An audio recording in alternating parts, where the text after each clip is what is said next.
Hello and welcome to Hearing Your Future, the Coding Your Future podcast. My name is Duncan and I'm on a mission to help you design, build, test and code your future in computing. In this podcast, we'll talk to current and former students of computer science to find out more about their journey from student to professional. What's their story? How are they coding their future? What advice would they offer their former selves and fellow students? And where are they headed next?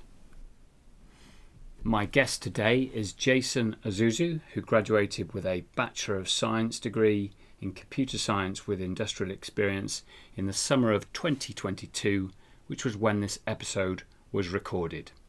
That's what we're talking about. So, welcome, Jason. Thank you for joining the show. I wanted to talk to you a little bit about what your journey's been from before you started studying here to now 4 years later. So there's a lot's happened in the last 4 years. And tell us a little bit about how you came to study computer science and all that stuff. So can you tell us a little bit about yourself, where you're from originally, where you studied before you came to Manchester? I'm a Londoner through and through. Born and raised in London, lived in London my whole life. Obviously, ethnically, I'm Nigerian, so both my parents, were born and studied in Nigeria and then moved over here later. I guess in terms of locations in London, I'm, from East London, so that's like my main stomping ground. And I guess what I can talk about, how I got into computer science. So I'd say the main way computer science was kind of it's a weird one. Whenever I tell people this story, they don't really believe me, but I actually didn't really have much of an interest in computer science until I got to sixth form. So essentially, did you do it as an A level or? I did.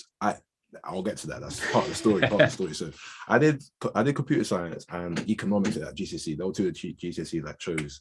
And essentially I really liked economics. I found it really interesting, and I wanted to take that further. I was kind of a finance bro, so to speak. I was really interested. I wanted to see where I could take it, but the problem was that when GCSEs were done and dusted, obviously there was some issues with the teacher teaching us wrong parts of the spec and stuff like that.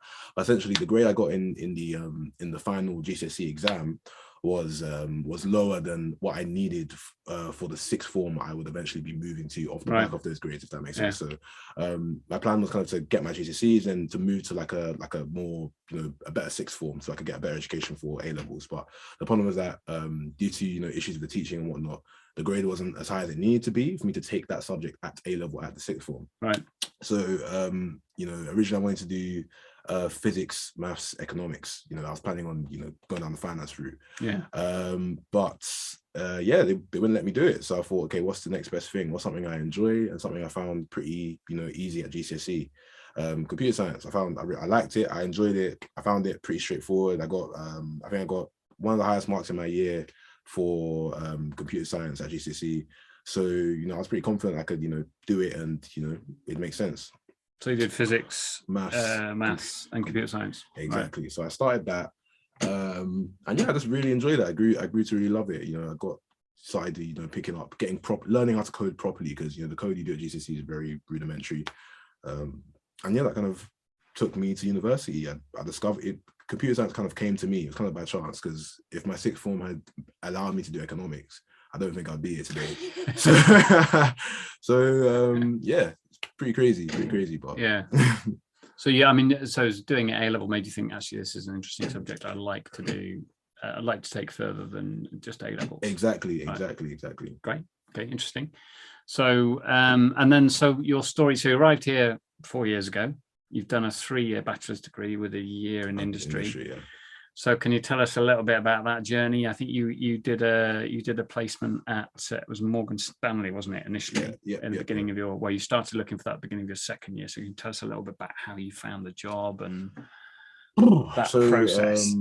Essentially it was just a ton of applications. I mean, I think the main thing for me, I didn't really want to keep I kind of wanted to keep my horizons pretty broad. I wanted to make sure I didn't limit myself to just tech companies or limit myself to any kind of like niche. So, and I always found finance pretty interesting. As I mentioned before, I always had that prior finance interest. So essentially, I was applying to both, traditional tech companies as well as investment banks. And yeah, after a bunch of applications, I was able to get to, the final round, the assessment center of Morgan Stanley. Managed to smash that, and then got called in to do the placement. So that was scheduled to be a year, but obviously it was cut a month short because of COVID. It's funny because I literally started in the middle of COVID, that placement. Right. So that was all online, I guess. Right? Exactly. Were you in London or Manchester? In London, right. I mean, back and forth. I mean, I was coming up here, see some friends, do some work. Why not? So I only really got to go into the office, the Morgan Stanley offices, in the last maybe 2 months of the placement. So it was a bit not ideal, but I mean, life gives you lemons, you make lemonade, right? So we just sort of took it for what it was, and still managed to have a really great experience off the back of it.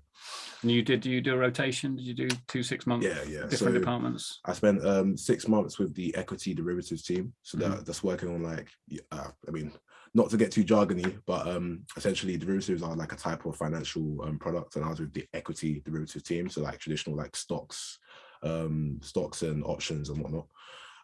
So I was working on technology that would essentially basically automate the process of passing, requests for different financial products coming into the firm.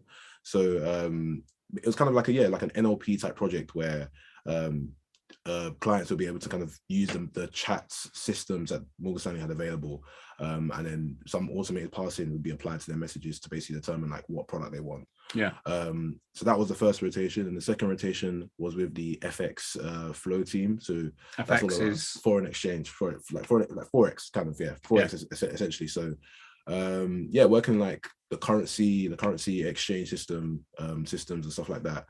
So I was able to learn a lot on both sides. I think the first rotation was kind of like a researchy type project where I was kind of doing some AI NLP type stuff.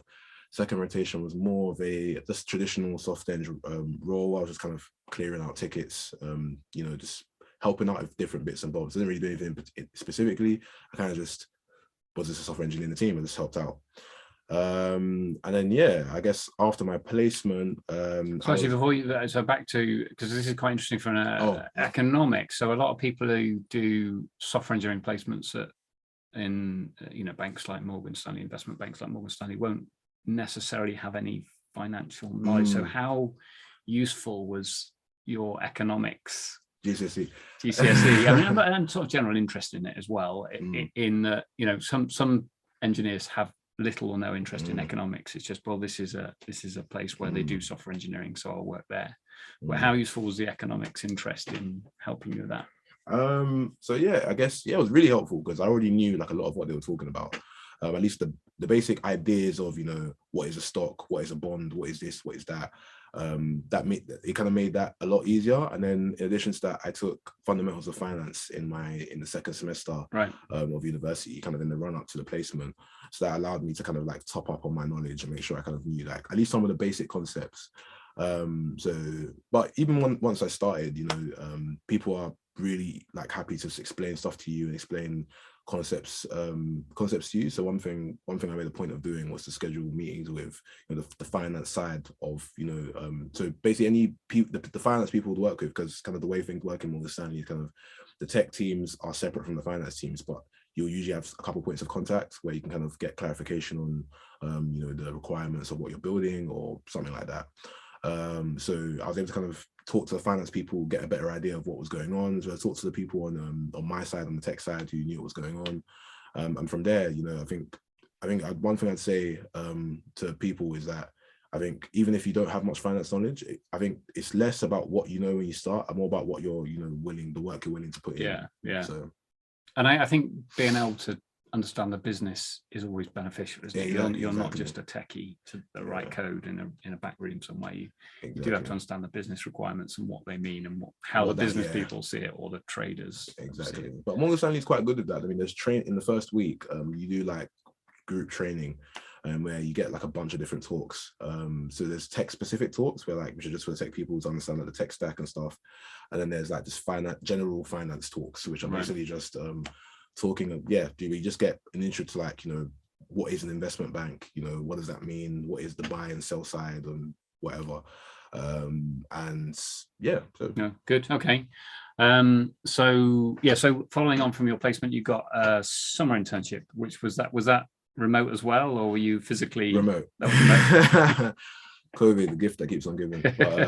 But yeah, so I did a summer internship with Google, which was actually, it was pretty crazy story, that one. So I was I've always been pretty ambitious. So for me, like the placement, I wasn't like dead set on Morgan Stanley. Obviously, I did really find finance interesting, but I wanted to kind of hedge my bets and see, after I finished the placement with about 3 or 4 months to spare before I started university again. So I figured if I have that time and COVID's still a thing, I'm not going to be going anywhere. So I might as well, do another internship. So I was applying to, a bunch of different places like Facebook, Bloomberg, a couple hedge funds.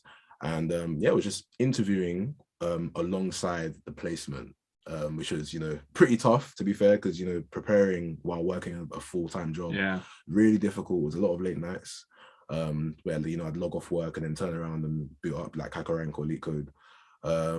But yeah, like obviously it worked out in my favor. I mean, do you think you could have got that job at Google without the Morgan Stanley? So I think sometimes having that bit of experience it helps, because they'll ask you about situations in an interview, and you can say, well, when I'm, in my current job, I'm doing this, and that can help. Whereas I think going from zero to Google is a big ask for a lot of people, I think. Exactly. It definitely helps. I would say especially from like a confidence perspective, because it kind of, by the time I'd even started applying and interviewing, I had maybe 5 months under my belt with Morgan Stanley. So I was pretty confident in my abilities. I'd gotten great feedback from my managers, and everyone I'd worked with seemed to, put up with me pretty well.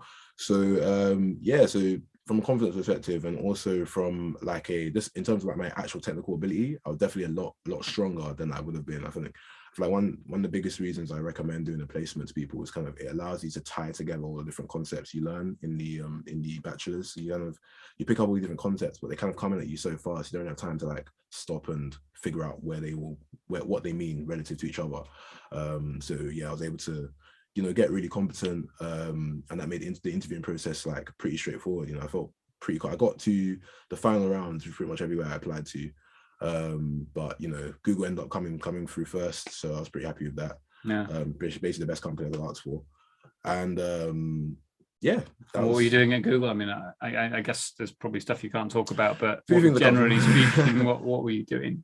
I guess I was working with the FitBit team. So FitBit, for those that might not know, FitBit was acquired by Google at the start of 2021. So that was literally a couple months before I started. I think they were acquired February or I think March 2021, and then I started like July 2021. So FitBit hadn't actually been a part of Google for very long. So I guess it was like a Google internship, but at the same time a Fitbit internship. So I kind of got a bit of both. Quite interesting. It's a bit weird because their systems haven't been fully integrated with Google systems yet. So they're sort of migrating things over, I guess. Everything's things are kind of moved, a lot of moving parts, a lot of things going on. So I kind of got to work with some Google people, some people who don't know anything about Google, or just with Fitbit. Like all they know is Fitbit. They're just part of Google now. So it was interesting. And with regards to the actual like the technical details of the project I worked on, it was basically like a smartwatch app. So I was working on an app for the Fitbit, an upcoming Fitbit smartwatch. I can't go into details about what the app does, but the Google Watch. The Google essentially. So that was really cool. Yeah, I'd never done any kind of like smartwatch app development or anything like that before. It was quite low level stuff, was it? Or a bit of both. Web application stuff, but then talking to the hardware. So basically, it was first the application stuff. So designing that, Google's really big on like making sure your design is solid first before you start coding. So I didn't even really do any coding for the first like maybe almost a month for the internship. I did like little bits here and there to get a feel for it, but so I did a lot of like app design stuff, figuring out what it would look like on the smartwatch, what it should do, in addition to some low level stuff. So actually there's some new hardware functionality that was coming to the watch that they were bringing out that we wanted to make use of. So but the problem was there was no existing interfaces, I should say, like API interfaces between the code and the hardware for that particular piece of functionality. So on top of having to design the app, I also had to design that API interface. So design that from scratch, which involved a lot of kind of thankfully I had access to the source code for the FitBit SD, like app development SDK. I was able to kind of dig into that and grab what I needed and glue stuff together and figure out something with help from my manager. But yeah. So thankfully the project was good because I got a feel for both the app design stuff and also the kind of low level, like, okay, how do I actually make this work from a hardware perspective? Like, what should the API look like? And I was left to do that by myself. So yeah, a good experience. Really good experience. So you come back to university. So after your 2 placement and internship, you came back to do your final year here, and you're essentially trying to pull things all together. So what did you do your final year project on? Was that? Yeah, so my final year project was essentially like a hand gesture recognition system. So it kind of was it's kind of like exploration of like the feasibility of making like a really portable, easy to use hand gesture recognition system that can kind of be used on like any machine, any architecture, whatever. So it kind of evolved to taking a lot of existing technologies and bringing them all together. And yeah, one of the technologies I used was actually developed by Google, called MediaPipe, which I made use of to essentially perform like the hand tracking and feature extraction, which I then use a neural network to classify. If that makes sense. Right. So you're taking some sort of video feed, or exactly. So essentially a video feed is being passed for, like, hands. If a hand's present inside of, like, in view of the camera, features like extraction, which are basically just points on the hand, and then that's fed into a neural network, which basically tells you, okay, what gesture is being performed. Right. And the idea is that I would create like that really robust and lightweight system that can kind of be used anywhere, and also use it and apply it to a particular end use case and see how it improves the user experience for both disabled and able-bodied people. So I took that and then used it with Spotify to essentially make like a music player, which would allow you to like increase and decrease volume. Next song. Exactly. So yeah, that was essentially what I did. Right. Yeah. Good. So it kind of gave you a chance to dig into a bit more AI stuff. I guess you haven't done a huge amount of up until that point. I've done a bit on the course, but I wanted to kind of see what I could do to kind of make AI work for me, and kind of just do my own thing with it, like be creative with it. Because nothing like this had really been done before, and especially using the technologies I was using. So I guess that was kind of the most interesting aspect of it. So kind of bringing all the different pieces together and seeing if it could actually improve the user experience for something, which was proven to be the case, like with some user surveys I did and whatnot, for both like able-bodied and disabled people. And yeah, it's pretty pleased with that outcome. That's well done. You've literally just come from your presentation just now. So that's the end of your last formal thing before graduation for you. So what are your plans for the future? What comes next? What comes after? Yeah, so I guess the plan is, for now, thankfully I've managed to receive a return. I've received a return offer for both more Stanley and Google, but I went with Google just because it aligns more with what I want to do long term. So that'll be in London, or maybe in London. So I'll be starting with Google in October this year. So I'm just congratulations. Yeah, thank you so much. Just gonna take the summer, travel. At least in the medium term, just gonna be traveling, taking it easy a bit before I have to enter the working world. Do 9 to 5s. Yeah, I think it's quite a rare opportunity, isn't it, to get that much time off. Once you're working, you don't get 3 months off. Yeah, exactly.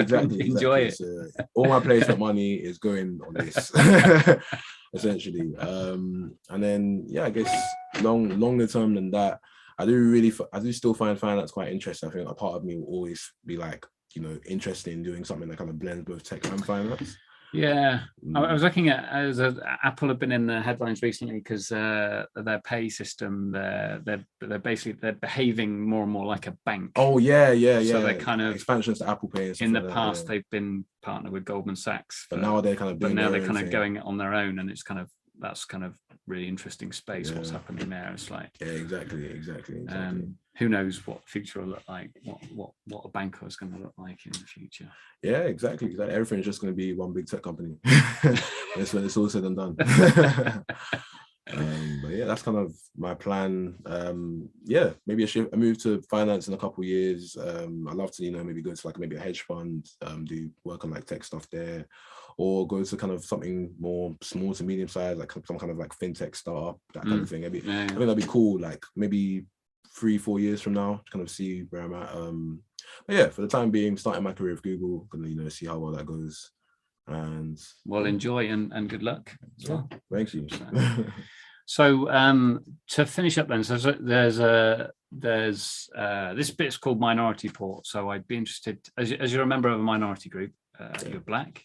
I'd be interested to hear about what your experience has been being Black in computer science, but being Black in the university, and then also in the workplace as well. What's that been like, honestly? And then what could the university do?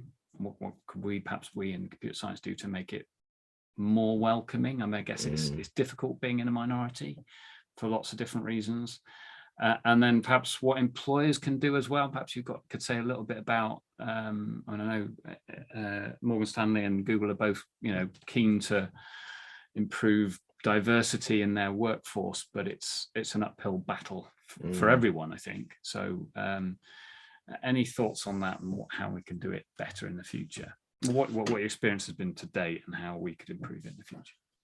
To be honest, I think it's more of just a case of, I think my experience has been good. Like I've never felt, out of place. I made plenty of friends on the course.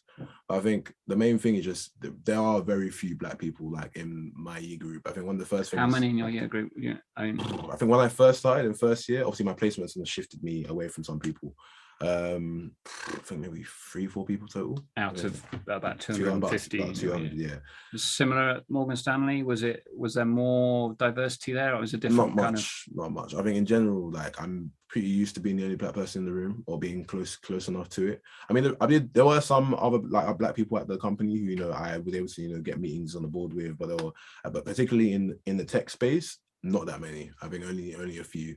But I've made a lot of new contacts at Morgan Stanley that were Black, and but yeah, in general, I'd say the problem isn't necessarily like how, I mean, Black people aren't treated any different. I think, especially in our part of the world, like we're pretty far past that. Like I've never experienced any kind of prejudice like while I was at work or anything like that.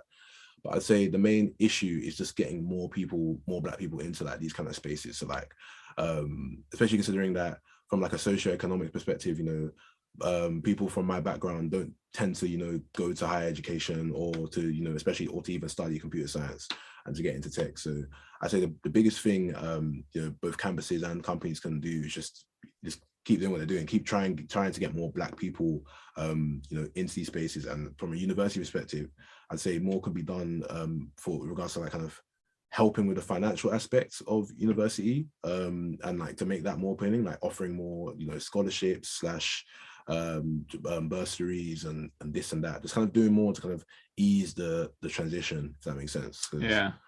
It can be a financial problem for a lot of people.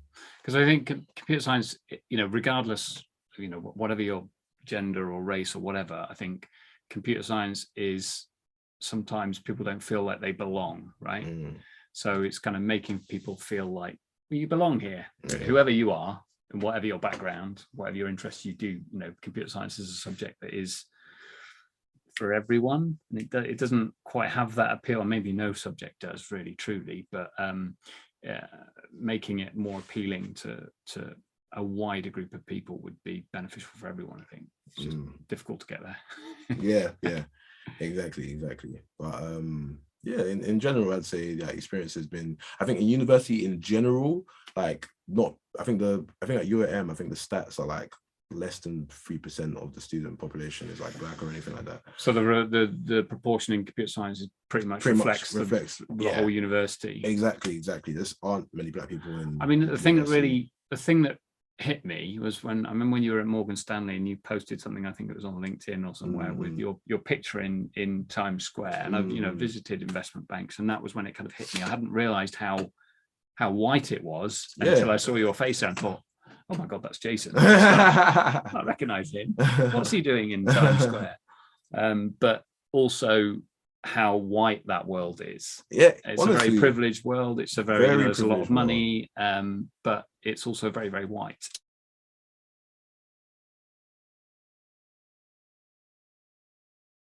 In like pretty, black areas, a lot of people at their schools all kind of look like them, and then they kind of shunted into the professional environment, and they haven't really had many interactions with white people in general. So that can be an issue for some people as well. Like, thankfully, I went to a pretty like diverse school. Like, I had a pretty good mix of people at my school. So but yeah, I know people who, like, in London, they went to schools which were maybe 80-90% black. So it's kind of like, when they do kind of come to university and they kind of leave that bubble, they can feel a bit out of place. That can definitely be an issue. We don't. I mean, I know in the US they have universities that are much more black than, and we don't. I don't think we really got that in the UK. Yeah, we don't really have kind of. It's a strange one, that.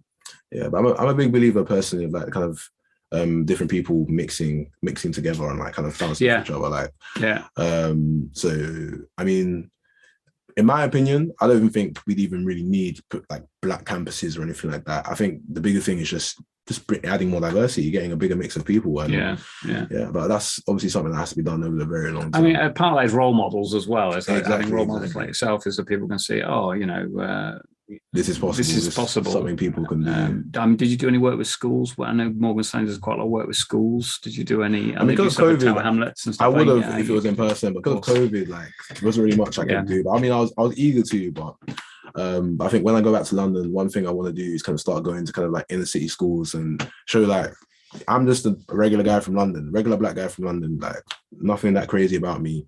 I just, worked pretty hard and managed to, make something out of this whole tech thing. So, I recommend all my friends. I'm always telling my friends, like, listen, look at tech. Tech's pretty good. Tech's pretty chill. Good money, good work-life balance. I always tell people, but I think in addition to kind of the racial thing, I'd say a big thing that holds people back from tech in general is they kind of, I feel like, obviously, it's not an easy subject. It's not an easy thing to get into, but I think people think it's like impossible to get into. You have to be a genius programmer to be able to. I tell people, oh yeah, I'm starting with Google PC. They're like, oh, wow, you must be amazing. You must be a genius. Oh, you're a genius.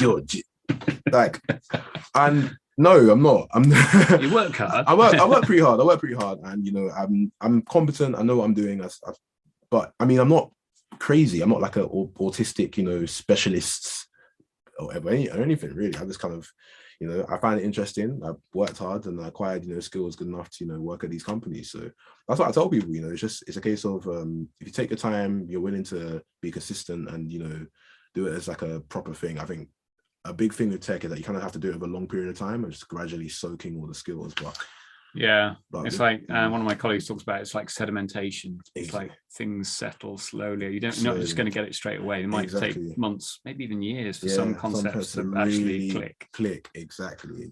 But I think a lot of people that I've spoken to that kind of try and get into tech and try and do coding, they do coding for maybe 2-3 weeks, and then they're like, yeah, I couldn't figure it out. I'm like, no, you kind of need to do maybe, I think you can't even say you've really given it a try until you've done maybe 6 months, I'd say. Maybe 3 to 6 months of graft, and then maybe you can now say, okay, maybe this is or isn't for me, but yeah. No, great. Okay, good. So to finish up then, so this podcast is part of Coding Your Future. And that it has a soundtrack with it at the end, so it's kind of music where I've made musical references in the text sometimes, only because I'm older, kind of a lot of the musical references are older musical references. So can you recommend us one tune to rejuvenate our playlist with, one podcast that you've listened to or enjoyed that you recommend other students might like, and one film if there's time as well? So let's start with one tune. So it could be something that helps you relax. It might make you feel happy or remind you of home, or it might be something that helps you study, or the opposite, something that helps you get your mind off study when you're stressing. I mean, I'm not sure. I mean, if you're a big fan of hip hop, like I'm a really big fan of hip hop and that kind of thing, like American like rap and stuff. So I'd say anything by Don Toliver. I mean, I don't know if people probably might not have heard of him, but Don Toliver, like a really big. How do you spell it? Tollo? Toliver. Don Toliver. Okay. Right. I'm big fan. Right. So like, yeah, anything by him, you guys should like. If you want like a chill, like hip hop kind of vibe type thing, yeah. Good. Okay. And then one podcast that you listen to or you recommend? One I really recommend is Under the Skin by Russell Brand. So kind of for those who may not know like who Russell Brand is, so Russell Brand is like, he was a really big like kind of musician, reality TV guy for a while. Kind of just done little things, and then he kind of went on a bit of a bender, kind of lost himself to kind of drugs and addiction and stuff like that. And then fame. And then he kind of, in his recovery, and he kind of rediscovered himself and became like a really deep person. Like he just kind of completely reformed himself. And he has like a podcast called Under the Skin, where he brings different people on to talk about different, a wide range of different things. So like sometimes they'll talk about like spiritual things. So talk about like, the concept of the soul and what it means, like life and death and stuff like that. You can get really deep like that. Or he might just do stuff about like socioeconomic stuff, about like, current issues and, current problems we have in our society right now. And yeah, it's a really good like blend of like just a bunch of different things. So yeah, I recommend it if anyone looking to kind of broaden their horizons. Sounds good. Well, I'll put a link in the show notes to that. And then the last one was a film. Any films that you've seen or not recently? Any films that you'd recommend people go and watch, or on Netflix or Disney or wherever people consume films these days. I recommend probably my favorite movie of all time, The Matrix. The first one, not the first one, not the fourth one that's come out now. Like if anyone listening, fourth one, don't watch it. It's trash. But it's got lots of very good computer animation in it. The graphics are amazing. The CGI is amazing. The story, not so much. But I mean, I wasn't a great fan. But I mean, the first Matrix was one of the movies. I always tell people that and Iron Man are the things that made me like computers in the first place. Okay. So yeah, I'd recommend The Matrix. The Matrix, probably my favorite. How old is that film now? It must be came out in the 2000s. Oh, 1999. I think it came out in 1999. 23 guy. Came out in 1999. Yeah, it's about 20. Yeah, it's crazy. Same age as you. Yeah, pretty much. Yeah, but yeah. Good. All right. Well, thank you, Jason. Is there any other closing comments before we? So actually, we had one there. Was advice to your former self. So what would you tell your former self or a current second year student about who's studying computer science? What should they focus on? I would say the biggest thing is, don't sell yourself short. Like you don't need to be a genius to work at any of these. What I've been telling the people in the years below who asked me about my experiences, like, you don't need to be crazy. Like, just work hard and know what you're talking about, and just be competent and honestly, just have confidence. I think a big part of it is confidence. People kind of project this idea of like, oh, I'm just not good enough to work at these places. And when people see me, I'm pretty outgoing, pretty like friendly guy, and they see me like, oh, okay, I'm doing Morgan Stanley and Google. They think, oh, like, it kind of spins them a bit. They kind of think in order to make anything out of yourself and take an issue, you kind of need to kind of give up life and do that, make that your whole life. I mean, you have to work hard, but I mean, I still go out on the weekend. I'll still, I've got holidays lined up for the summer. I'm still doing my thing. So yeah, I say biggest piece of advice would just be to just have confidence, and you only need one yes. That's all you really need. Yeah, definitely. To get you started. Great. Okay, that's a good note to finish on. So thank you, Jason. No problem.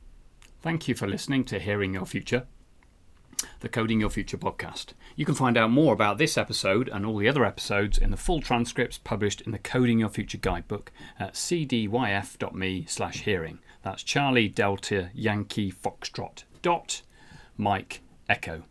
I hope you found something useful to help you code your future today.